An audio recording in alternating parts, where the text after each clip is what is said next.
Episode 107, Spice Up the Bedroom.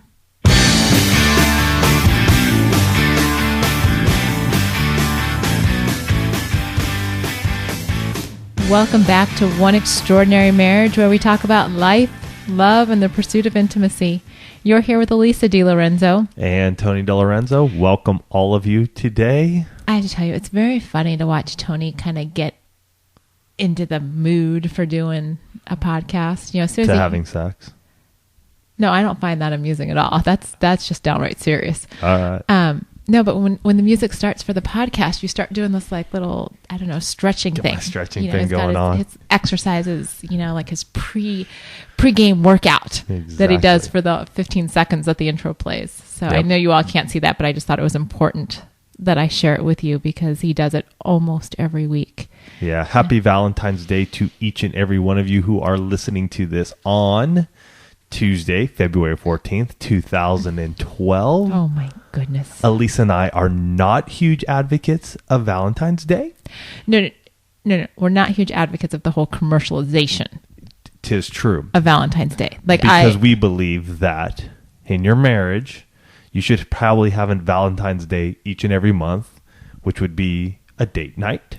Ooh, they've never heard us talk about that before. So, yes, we're not advocates of the commercialization. Elisa and I will not be going out tonight to some extravagant dinner or anything like that, or lavishing each other with gifts or presents.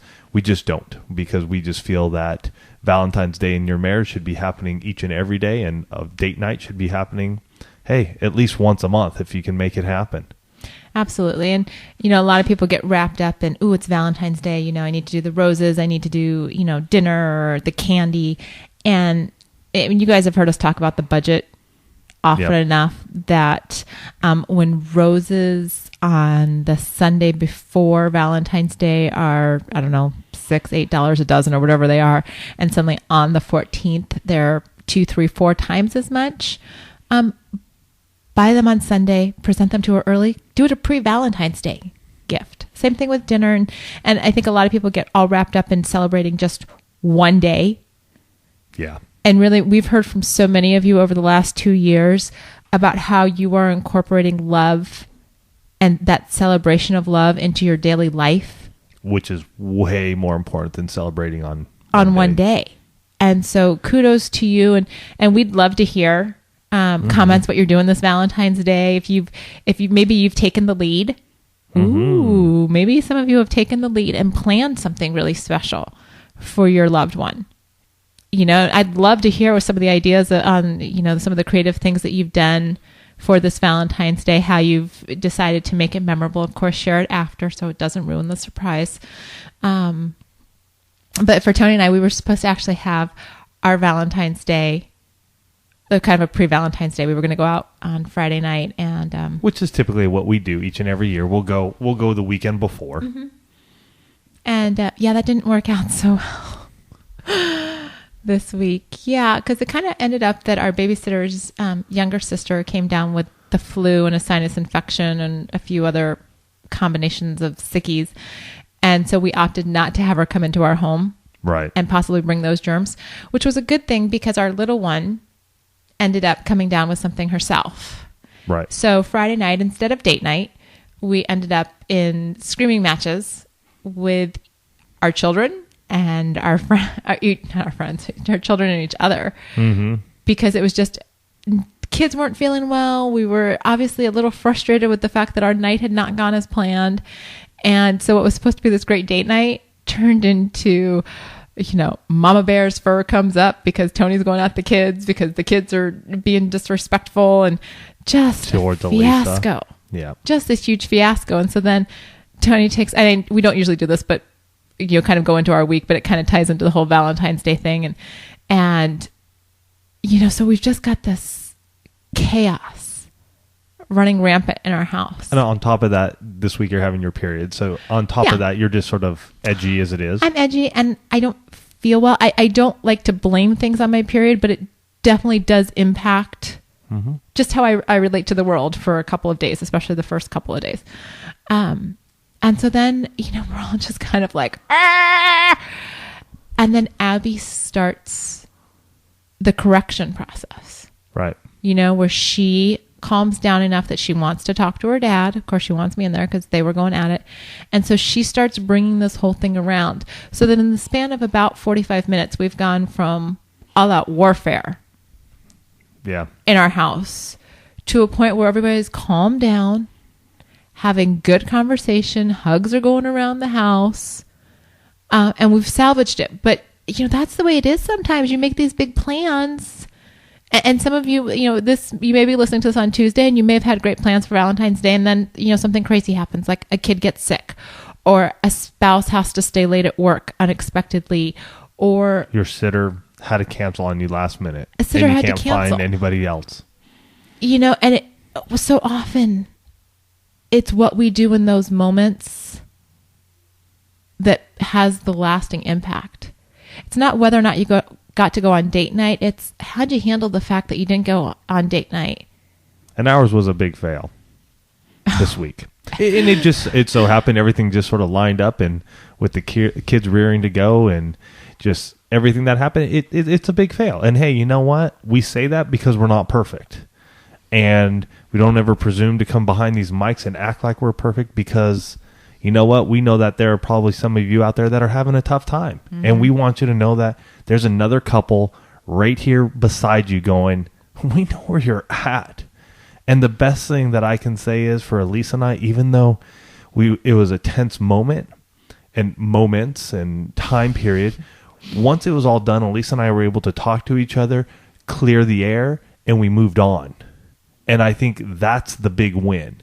Even though it was a big fail in the sense of everything else that came before that, Elisa and I have worked so hard on our marriage over the last 4 years, and in our emotional intimacy and communicating with each other and knowing what's happening, that once this thing was over, she and I had about 5 minutes of conversation with each other, and it was done. Done. We had forgiven each other, and we were moving on. There were no regrets. There was no thinking about it. There has not been a point in time in the last 48 hours where we have brought it back up to jab at each other. And that is all through the grace of God. And that's a defining moment in a relationship.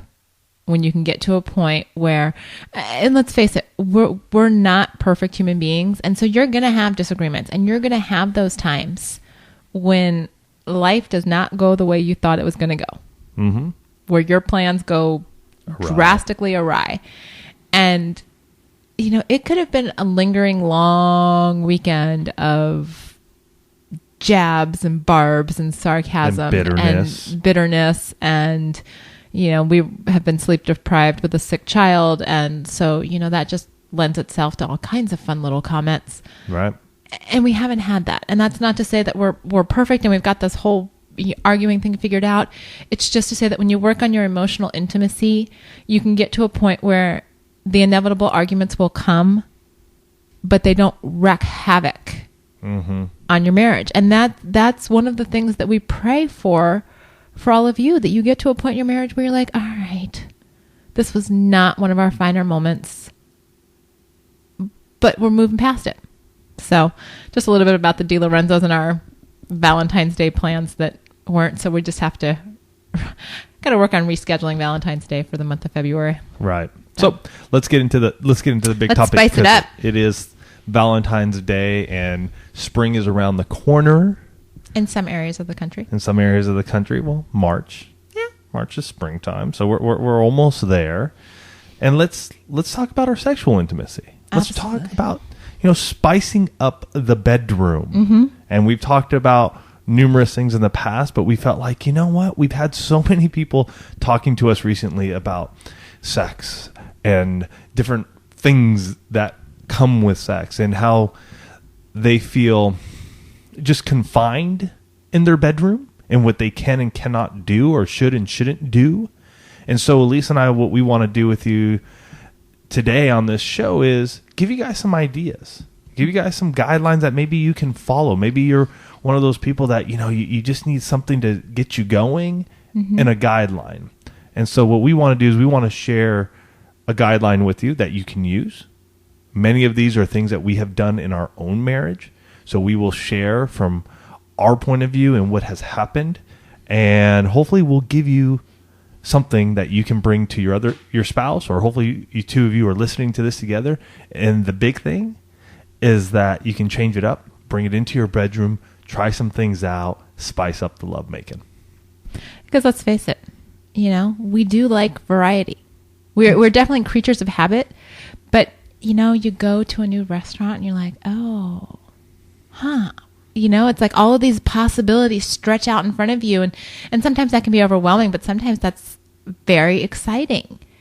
And that little bit of variety, whether it's a new position or, we're going to go into a whole bunch of things tonight. But when you start thinking about those possibilities, that excitement comes back. Mm-hmm. And when you have excitement in your bedroom, it really does translate through a lot of the different aspects of your marriage. Yep. So where do you want to start? I say let's start with oral sex. Jump right in. Let's just jump right in. This is an area of our lives that we talked about back in one of our episodes, and I was looking for it. I can't find it. If you know it, could you please just put it in the comments for other people? That would be really rad. If you're listening to it recently and know which episode that is, I'll try to find it again. But oral sex. Here's an area that Elisa and I had no clue about for many, many, many, many years of our marriage. Elisa didn't enjoy giving blowjobs. I had no idea what it meant to really go down on her. And so this was an area that we really had to work on and learn. And you might be in that same spot where it's just like, gosh, as a guy, you may just be like, I don't know if she likes it, if she doesn't, what's going on. And so here's the thing with oral sex when it came to us, and I think for a lot of us, is that we're sort of intimidated by it because we don't know what the heck we're doing.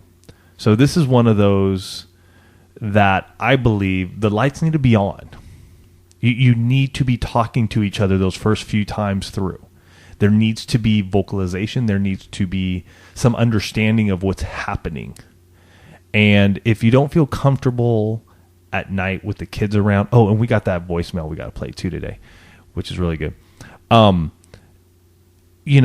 If you just feel uncomfortable because kids are nearby, then I would suggest trying to do this at a time when maybe the kids aren't around, or they're really, really asleep. Because for Elisa and I, she enjoys it. I do. Receiving. She doesn't enjoy giving as much. And she can talk on that point. But when we were first doing this, I remember us talking through some of the, okay, does this work? Does this not work? So that I understood what was working for and what wasn't. Because before that, I felt like I was in the dark. And, after a while, you're going, well, she's not giving me any feedback. And because I'm not getting the feedback, I don't realize or know if she's enjoying this. Right. And so as we opened up over the last 4 years, starting with our 60 Days of Sex Challenge, she was able to go, okay, I like that. I was just saying, and that's the way it is with anything that you're trying in your bedroom. You've got to be able to communicate. We've received a number of emails over the last few weeks where something's not connecting in the bedroom. And a lot of it goes back to the fact that the couples are not talking about their sex life. There's this expectation that, we get married, we have sex for the first time with our partner, our spouse, and all of a sudden it's like, well, of course you have to know everything that's going, how to do it, and you do it perfectly. And the reality is you don't. Not at all. Not at all. And, if you don't communicate to your husband or wife what works, what feels good, what doesn't feel good, they're just as much in the dark as you are. And that can lead to feelings of resentment and frustration because, if they suddenly stumble upon something that makes you feel good, you need to make sure that they know what that was. Right. And if something does not feel good, it is okay to say, that's not feeling so good. Mm-hmm. Yep. So that's just, I really, it's like, because I've heard that so much in so many emails lately, I'm like, I've got to stress, part of developing your sex life is teaching each other what feels good to you. Right.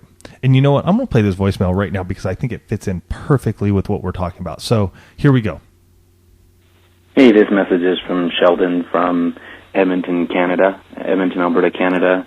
Just wanted to leave you guys a message saying, again, thanks for all your work and efforts in sharing your guys' marriage and being so open with everybody. It's amazing as you listen to the podcast and hear, connections and same challenges and issues that I think we're all going through.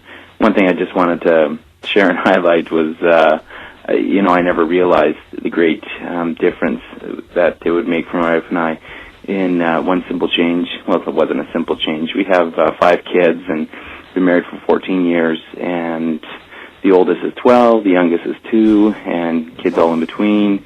And it's obviously a challenge to keep intimacy alive in a busy household like that. And one of the things that we did is we have a 4-level split home, older home, and we decided that we moved downstairs to one of the biggest rooms in the house.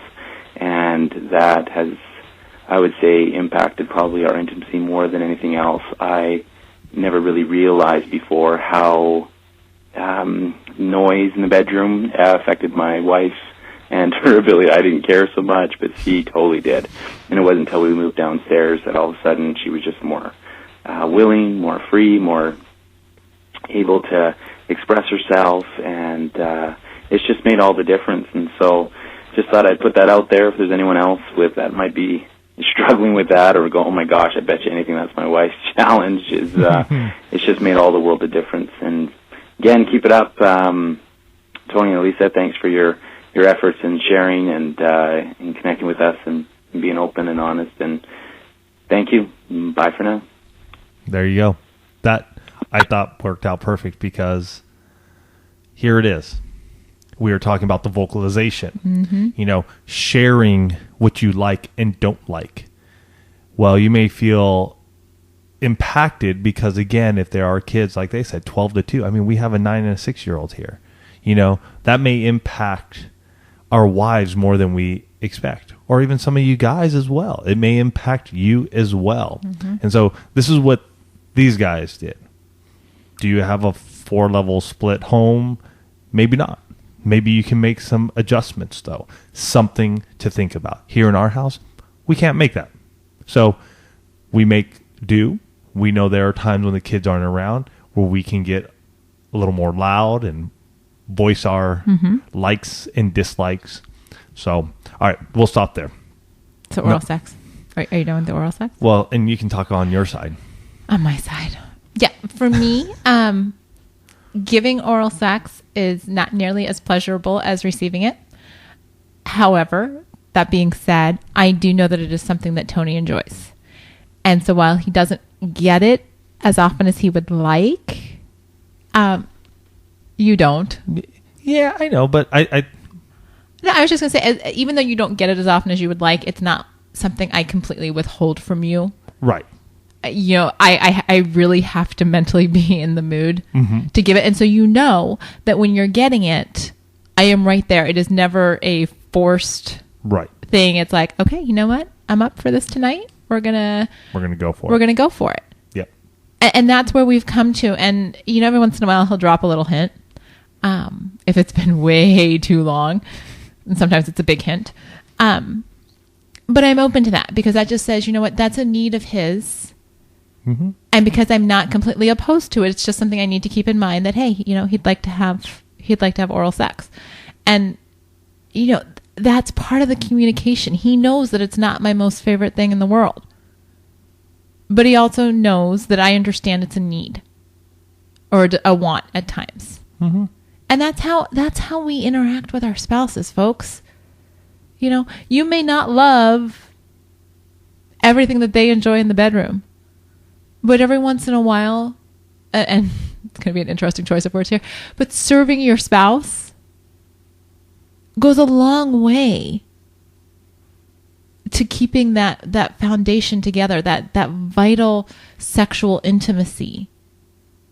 And we didn't say this at the onset, but anytime that we're talking, especially about sexual intimacy, and you hear me say this every time we're on an episode about sexual intimacy, you only go as far as the most conservative spouse. Right. So if I did not like performing oral sex at all, Tony would probably be a little frustrated, but that would be where the line was. Yes. And we would probably have discussions about it. It wouldn't be argumentative. We discuss it. I mean, we've discussed it for many years. This is something that just didn't pop up, yesterday. Last week, yeah. I mean, we've been married 15 years. I know this. And so we still have conversations about it. There were years, probably I never had it. Probably. And it wasn't like I held grudges or anything towards Elisa about it. It was something she didn't want to do. So one, I'm not forcing her. One, I'm not hurting her to do it. Mm-hmm. So you, like Elisa said, you go as conservative as the most. What do you say? You go as far as the most conservative spouse. You go as far as the most conservative spouse. All right. But let's talk about some other fun things. Yep. Toys. That's another way to spice things up. Now with toys, Elisa and I have used them. We've used a vibrator. What else? We've used others. I'm trying to think what else. Like scarves and scarves. We've entered scarves. We've used handcuffs before. Have we used rope? I think we used more like handcuffs. Yeah. But when it comes to toys, if it's the only thing that you guys use that arouses you, you need to be talking more. I think toys are an enhancement to your sexual intimacy. If it becomes the sole focus and the only way you guys are getting aroused each and every time, I would like to challenge you to put them aside for a little while and really hone in on what's happening between the two of you. Mm-hmm. You know what I'm saying? Why is it that you need a vibrator or a dildo or whatever it may be, or handcuffs or whatever? Why are you needing that every single time? Right, because that's not to say that you can't indulge in fantasies with each other. Those fantasies being fantasies where only the two of you are participants. Right, and this is key when you do the fantasies, because we have in the past not done that. Mm-hmm. And that is not a good thing. That really becomes that slippery slope where, if you've got pornography mm-hmm. in your home, whether you're aware of it or not, if there's even the inkling of pornography in your home, then creating fantasies that involve people outside of the two of you, it can feed into that addiction. Right. And again, Elisa and I have gone through that in the past. And I will say personally, there is a completely different connection when Elisa and I are fantasizing about good girl, bad boy type deal, or bad girl, good guy, whatever you want to say, in the context of us still being married. Mm-hmm. She and I are still the only two that we are thinking about in our bedroom. When it was more fantasizing of Elisa or me being something else, or fantasizing even of a third person being in the room, that wasn't good in our marriage. It wasn't good at all. Because for me personally, I was going through, I'm trying to think. I'm not sure how the timing coincided there. With pornography. I'm thinking it may even been after that. Yeah. That we had been doing some of that. It just wasn't the same. It just, again, was putting somebody in Elisa's place who is not meant to be there. There's nothing more beautiful, more lovely than my wife. And that is the person that I'm making love to every time I'm making love to now. And when we were fantasizing about others, it was taking that away. So ladies, that means no more George Clooney. Yes. Or Brad Pitt. Yes. Or whoever it might be. We've shared with you in the past, your spouse, and I'm just throwing that out there, because you hear all these women, fantasize about George Clooney or Brad Pitt. God created your spouse to be the perfect one for you. Mm-hmm. He or she should be your ideal image of beauty and handsomeness and all of those things. Those other people out there, movie stars, celebrities, whomever, they are airbrushed, polished, created, touched up, photoshopped, you name it. They're not your spouse. They're not the one that said I do to you. That's who you're making love to. Mm-hmm. And that's who you need to be making love to. Yep. So, little soapbox there. Yeah, but I think it's fun. We enjoy it. We've enjoyed it, doing different stuff like that. Again, if it's something you haven't done or you've dabbled in, again, conversation. We really believe that great sexual intimacy is directly tied to your emotional intimacy. Mm-hmm. The two go hand in hand. If you can communicate with your spouse on sex, you're going to have better sex. They sort of go hand in hand. And so what our goal is here is that you start talking about it more. Because we've heard from a lot of couples that don't talk about sex. At all. It's one of those things where they have sex and they know how to have sex, but to discuss desires, to discuss issues, to discuss likes, dislikes, any of that, they're not doing it. And there's a sense of frustration that comes through their messages when they realize that their sex life isn't what they want it to be. Mm-hmm. And our usual comeback is, well, are you talking about it? Because if you're not talking about it, how does your spouse know? Right. I think I've conveyed to you guys in 107 episodes, Tony cannot read my mind. I've tried the Jedi mind trick and all of those kind of good things, the Vulcan, whatever Dr. Spock used to do. It doesn't work. Yeah. If I don't tell him, in all areas of our marriage, but if I don't tell him what makes me feel good, he doesn't know. Right. As much as I would love to just be like, oh, come on, honey, think really hard. It's not happening. Right. And you may want to take this even one step back before you jump into the bedroom and spice it up. You guys may just want to have a state of the marriage, sexual intimacy talk. So it's not in the bedroom. It's not going to lead to sex or anything of that nature, but maybe it's just a night where the two of you can just break open and take off the masks and share some desires and wants and likes and dislikes that you guys have had in the bedroom, so that maybe the next evening when you do go make love, you guys have that stored in your bank. And there are some simple things that you can do to bring variety to your sex life. I mean, you can go so far as to not turn the lights off all the way when you go to bed. Just leave them on a little bit.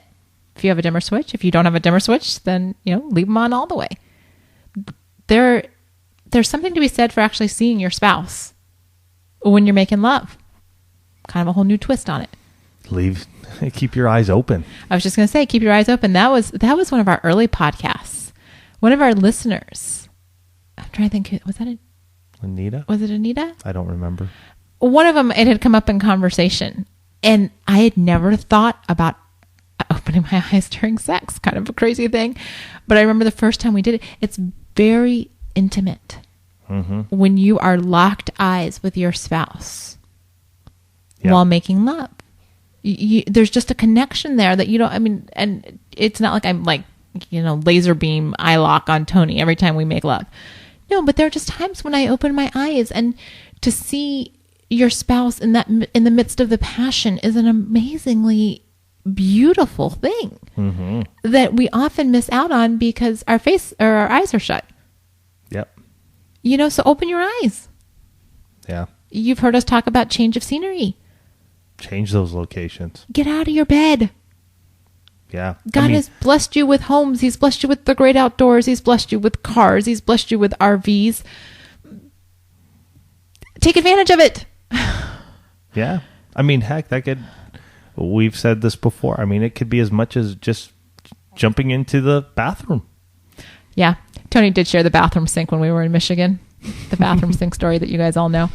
And I know in the shower is a little tougher because of lubricants and all that, but I've heard that there are lubrications you can get that will not wash off in water. Okay. So for those of you who are looking for that, again, I've heard of them. If I come across them again, I'll try to remember to put them up like on Facebook or something so everybody can see that.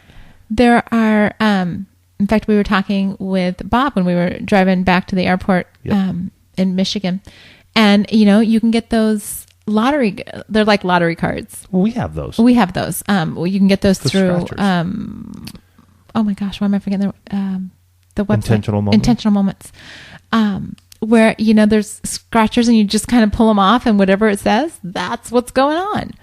And that's really cool to break out of the box and change some things up, especially with locations and stuff, if you find one like that, because it really makes you think of different places that you may not think about, because again, we get so conditioned to, okay, missionary position on the bed, lights off, blankets up to my chin. 9:00 Thursday night. 9:00 Thursday night. So that's that one. I mean, you can introduce foods to it. I mean, this could be, if you want to go with different actual edible food, I mean, you could do edible food. I know we've done syrups and honey and whipped cream. We've done those three in the past. I mean, you can do other stuff that you like that may bring some sort of satisfaction there. I mean, hot or cold, depending on where you're at, time of the year. Cold in the winter may not be the greatest, but maybe something a little warm, being lathered on you that evening might set you off, might be the thing that you need. And I do want to, we need to put a link to Intentional Moments. Okay. Because I haven't been on their website in a while, but I'm just scrolling through while we're on, and they've got just a lot of fun, different things. And the reason that we direct you to Intentional Moments is because this is a Christian-based website that is devoted to kindling the love and romance within marriage with sexual enhancements. Right. So you will see throughout their website how it talks about for couples, and they talk about Song of Solomon, and these ladies have got it going on. Well, we even have dice. Oh yeah, the dice are fun. The dice are fun because it's usually a body part and something you do. So it could say penis, kiss, or it could say breast, fondle, or lips, lick. You know what I mean? So it gives you some of these different things, and they're funny and they're sort of goofy at the same time. It's because I think whenever Tony gets it, the dice are weighted. I think he did something to our dice. Don't get me wrong. I mean, sometimes it's sort of funny when even Elise and I are doing it. We're like, really, what's this doing? But you know what? It allows us to just sit there in our bedroom, look at each other naked, and laugh a little bit. And not be so darn serious all the time about our lovemaking. Like, God didn't like come down and go, sex, it must be serious. You cannot lie. It allows us to break free a little bit and just have fun with each other and explore each other, especially when we're doing the dice. They're on and we can talk and we can touch each other and we can play with each other.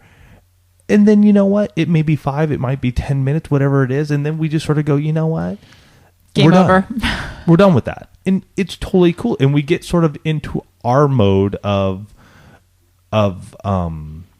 fondling and romancing and sort of that, the beginnings. And we go from there. Yeah. And so that dice are another thing. They got like a tic-tac-4 type of Connect 4. A Connect 4. Yeah, I don't see that on their site right now, but that was fun where, you're playing Connect 4 and whoever wins, like whatever the last checker is, that's the action. Right. That was a good one. Back to some food items. You could bring fruits in. If you like something sweet, like a pineapple, you can do pineapple. I mean, some of this stuff takes time too. You gotta, maybe you're feeding your spouse.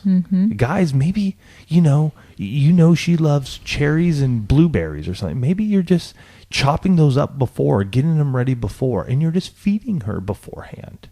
Again, this doesn't happen every night for us. Don't get me wrong. I mean, these are special occasions for us when we start busting out some food items and things of that nature. For us, those are special occasions. We'll do more of we'll change it up. We'll get outside of our bedroom more, change a position. Again, my big thing with Elisa is when it's your night to take the lead, The way that you show you take the lead is you're on top. So Elisa needs to get on top when it's her night to take the lead. Now, she doesn't need to bring me to climax, but it's just one of these things we laugh about now. Well, so when it's your night, about a month ago, when right? It's your night to take the lead, you're at least on top for a little. And I know it hurts Elisa's hips a lot, so I'm not like expecting her to be on top for the entire time. It was really funny because, last week my days take the lead. And so we were laying in bed and I just crawled on top of him. I'm like, okay, I'm done. I was on top. That was all about 2.5 seconds. Yeah. But, it is, again, something that he said in passing about a month and a half ago. And it's now become this joke, a good-natured joke between the two of us because it keeps us talking about our sex life. Mm-hmm. Because he'll look over at me on my days, to initiate. And he's like, don't forget, you got to be on top. Okay, dude. It's fine. I'll be on top. Right. Different positions are a big thing. I think for a lot of us, the mundane and the same old position after a while just gets old. And I know for some of you, this is something that's really hard to break out of. It is very difficult because maybe you've been taught that sex is bad anyways from a very young age. And so to think of yourself as a sexual being and to get out of that, I'm on the bottom, he's on the top, or she's on the top, I'm on the bottom, whatever it is, it's very difficult. And I really am going to challenge you to pray in your bedroom, to pray for a vibrant sex life with your spouse. And while you're praying for that, I'm also, and Elisa, we're going to challenge you to continue to talk and talk with each other. Pray together about having a sexual, intimate marriage that isn't just the same old thing. And that you're putting up boundaries and you're putting up excuses why you can't do something different. We're adults here. We're all adults. And I will tell you, my induction to sex from my parents was not a big old long talk about the birds and the bees.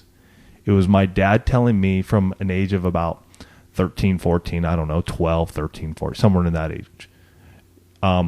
Don't get a girl pregnant. Never learned anything more about sex other than that until I went to college. And then it wasn't really great at all. So it's been a lot of learning and understanding of who I am. And that's something that really kind of came out. This is shifting gears just a little bit, but last week when we were in Michigan, there was a gentleman there who asked me, when do you start teaching your kids that sex is not bad? And I challenged him with, where did we ever get the notion that sex was bad? Many of us have been raised in or had religious upbringings. And so there has been that training, that education that sex is bad. And really what we want to be teaching our kids is that we don't want them to have sex outside of marriage. Right. Sex in and of itself is not a bad thing. It's when it's not within, a solid foundation of a committed relationship that there can be so much damage and potential for hurt and that type of thing. But, it's like even our kids, funny things came up with both of them this weekend. Alex sometimes sleeps in our living room on the weekend. It's like a big deal for the kids to sleep in the living room. And last night, Tony and I have been through, a day and a half, sick kids. You heard it at the beginning of the show. And he's like, well, I want to sleep in the living room tonight. And I said, no. And he's like, well, why not? And I said, because your dad and I are going to go make out in the living room. Yeah. I've never used that term with our kids. I have no idea why it popped out. And he just kind of looked at me. And I'm like, we're probably going to go kiss in the living room. He's like, well, then I'll sleep in your bedroom. And I'm like, no, because we might come back here to the bedroom. And make out some more. Those were the words I used. And I realized, what? I'm laying the foundation for my son at age 9, that this is what married couples do. Mm-hmm. And so we start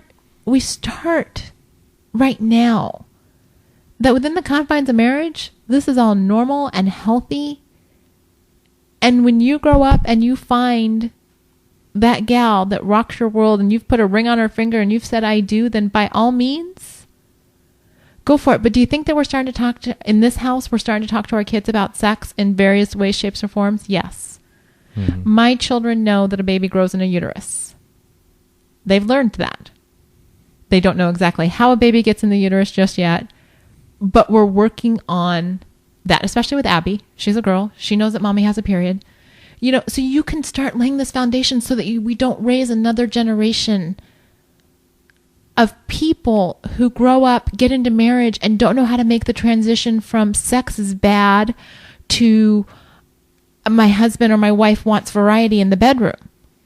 And this might be a great time when you're teaching them, because some of those books are really good, and it's not like they're so in depth. I mean, you can start teaching your 9, 10, 11, 12-year-olds, and you should be, as we have learned, you need to be.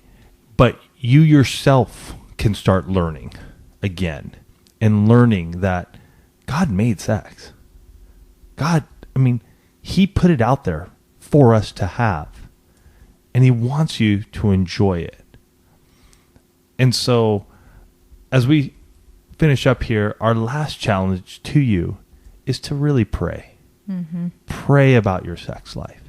Allow God into your bedroom with you. Stop compartmentalizing him out.